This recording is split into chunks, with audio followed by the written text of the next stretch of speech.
pieces, and everyone here is in the school cinema for the most part, I think, and loving the show, but in the back of their minds, many are going to be leaving the womb here for the outside world, and I think they'd all like to know how you sort of came to your first break and what got you here. Michael? Well, I also went to Harvard. I feel like I should stick up for Aisha. In fact, all four of us did. University of Miami, 3.1. You don't have to be a freaking genius. This kind of work. Just all highly paid gag writers. I was on the Harvard Lampoon, and I knew people who were writing for Saturday Night Live, and I wanted to be an academic originally, and I liked comedy writing, enjoyed it, and I decided to give myself a year to try to get a job, and I figured if I didn't get a job in a year, then I would go to grad school. So I moved to New York, and I lived in a very bad apartment, and I wrote a submission for Conan and for SNL. I got interviewed at SNL,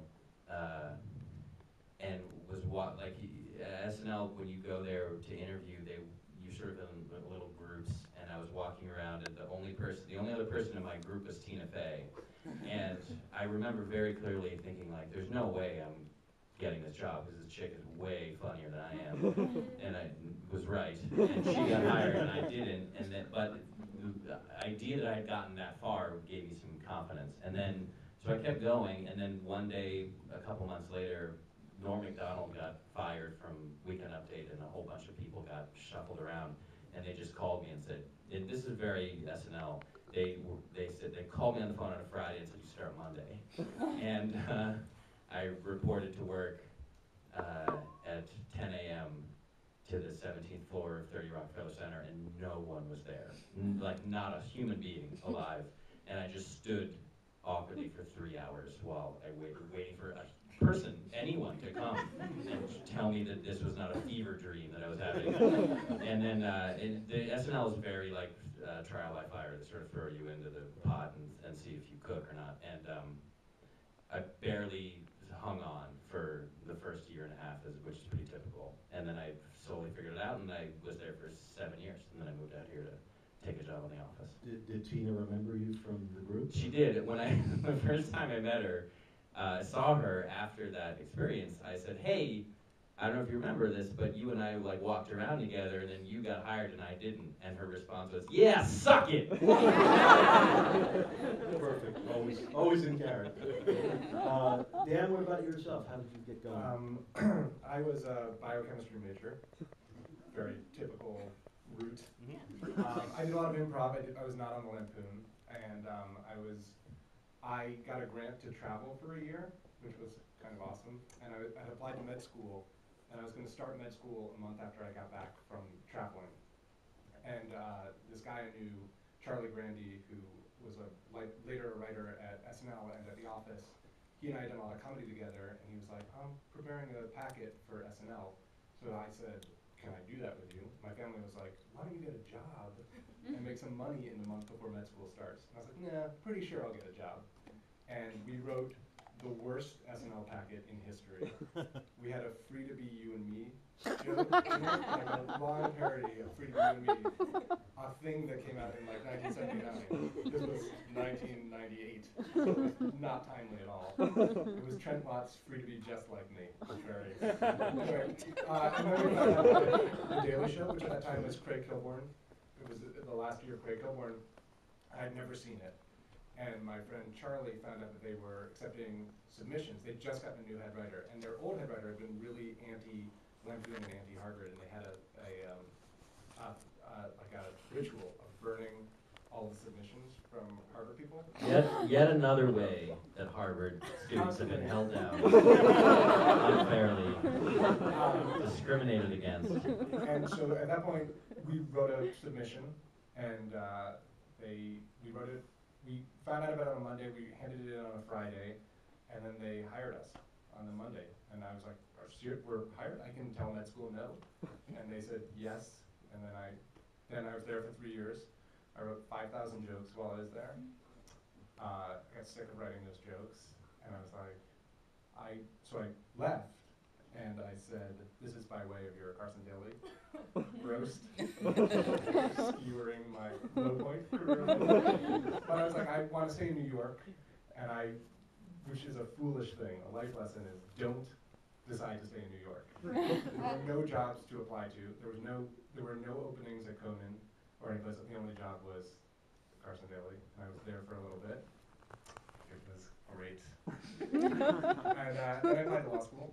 So I was like, I don't want to do this. And I gave myself a year, just like Mike did, and I was like, either I have to write something I'm proud of, or I have to get a job I'm proud of. And I got hired on Conan the next week. It just happened weirdly. Yeah. Well, I'm sure, in Carson, it's just like a slam dunk your material. Yeah. And just kick ass. When I applied for the job, I misspelled his name. Because I was not I didn't watch TRL or any of that. He was like, I really love the fact that you misspelled my name. And I was like, I misspelled your name? We're not a match made in heaven. I'm sure everyone here is a fan of that show. Love it. Love it. To this day. Aisha, how did you make the short walk from Harvard Yard to immortality? I took a little bit of a longer path. I was really into The Simpsons when I was in high school, like obsessed with The Simpsons, and there was a website called SNPP, which some diehard fans might know about, but it basically went over every single gag, every joke from The Simpsons, and every bit of trivia, and one piece of trivia was that several of the writers had gone to Harvard and were on the Harvard Lampoon. So I thought, oh, that seems like a fun thing that I should definitely do.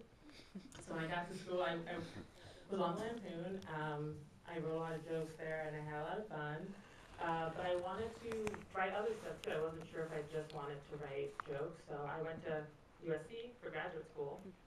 And I was here for a year. I took classes with Jack Epps and Rob Gardner, Jim Stahl, and it was great. But it was really expensive, as you all know. So I decided to take a year off, and it was like kind of a theme of just a year, doing something in a year. But I took a year off, and I was like, okay, I'll try in this year to get a job.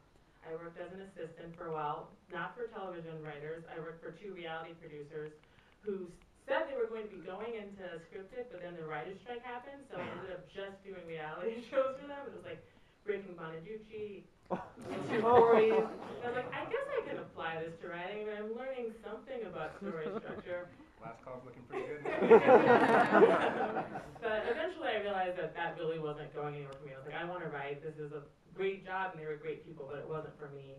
So I took some part-time assistant work, and I took that time to work on a spec. And during that time, I interviewed to be an assistant for Mitch Hurwitz's new animated show, and the guys running it were Bill Oakley and Josh Weinstein, who ran The Simpsons for a while. So it was like, that's great, dream come true just to even talk to them. I met with them. They offered me the chance to be their assistant, but it would have been full-time, and I wasn't out my spec yet. So I politely declined, and they had offered to read my stuff whenever I got the chance to send it to them, which people say all the time. And I sent it to them, they read it, and which is crazy because also people say they'll read it all the time, and either they take it and they don't read it, or they get busy, which is totally fine. But they read it, and they called me and were like, oh, we read your spec, and we want you to be a staff writer on the show. So that was a really great, that's just a moment of them being super awesome and encouraging and great that they offered me that chance. And I didn't even have an agent. I had an agent who had kind of hip-pocketed me, which was like he was interested in me but hadn't really signed me because I didn't have any work, and that's how agents work. And they asked if I had an agent, and I told them his name. So he called me and was like, do you have something to tell me? Like, did you just get a job? Because Fox just called me. So that was, and then after that, that show was canceled pretty quickly, and then I ended up on Parks. Great. Megan, you have the more unconventional way of getting here, which I'm sure is going to become more and more conventional.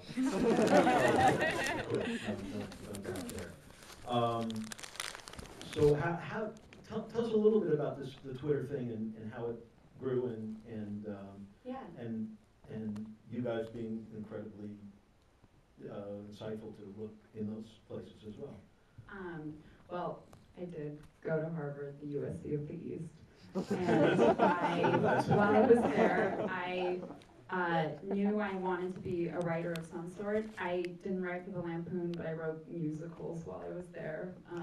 And that's initially, for a brief moment of time, what I thought I was going to do was move to New York and try to write musicals, which is crazy if you're thinking of doing that, which you might be over there.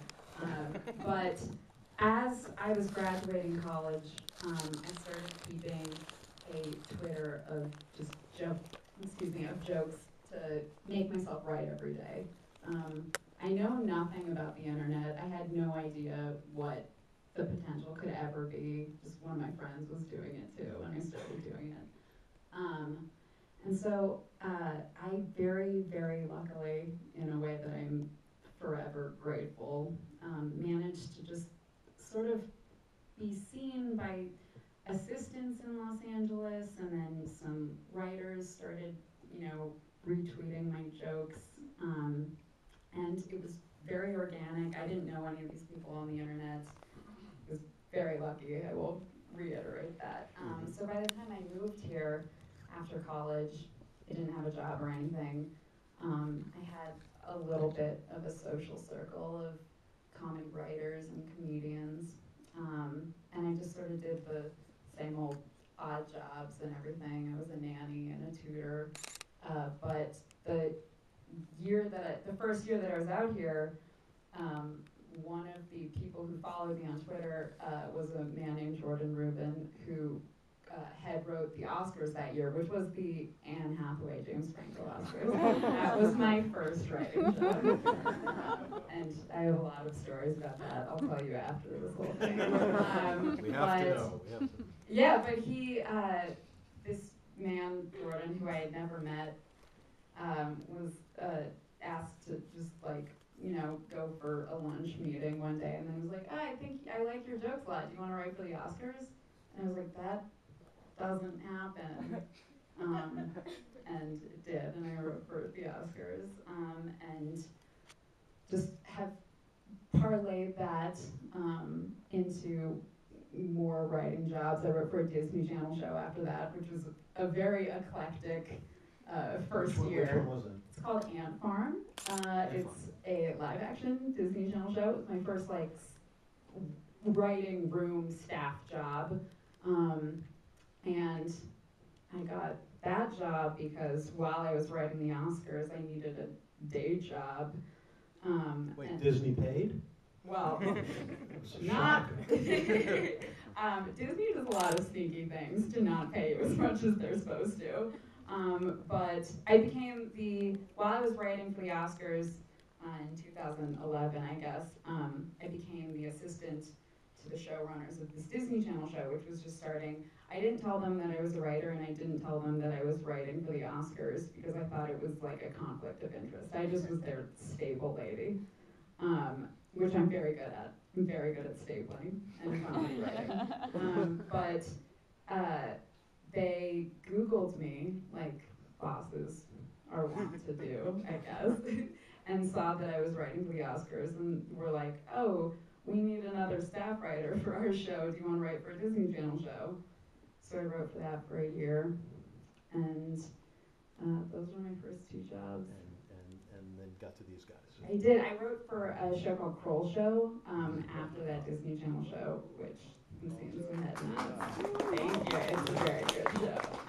But that we wrote the first You hear season. that, Dan?